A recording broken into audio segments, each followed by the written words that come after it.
বিকালে গেলাম আমাদের পাশের এলাকায় ফুটবল খেলতে। আরো দুপুরে কিনলাম কালিয়াতি থেকে যে গ্লাভস।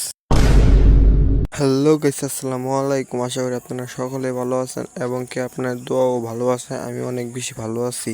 তো হঠাৎ করে শুনলাম যে আজকে নাকি ফুটবল ম্যাচ আছে, অন্য এলাকায় যেতে হবে ফুটবল খেলতে। যেহেতু আমি গোলকিপার পজিশনে খেলি, তার জন্য কিছুদিন আগে আমার গ্লাভসটা নষ্ট হয়ে গেছে। তার জন্য বের হয়ে পড়লাম গ্লাভস কিনতে। তো গ্লাভস কিনতে চলে গেলাম কালিহাতি খেলাঘর থেকে গ্লাভস কিনে রওনা দিলাম বাড়ির উদ্দেশ্যে। তো বাড়িতে যাই দেখি সবাই বের হয়ে পড়েছে খেলবার যাওয়ার জন্য। তো হাঁটতে হাঁটতে রওনা দিলাম বাগুনডালে যাওয়ার উদ্দেশ্যে।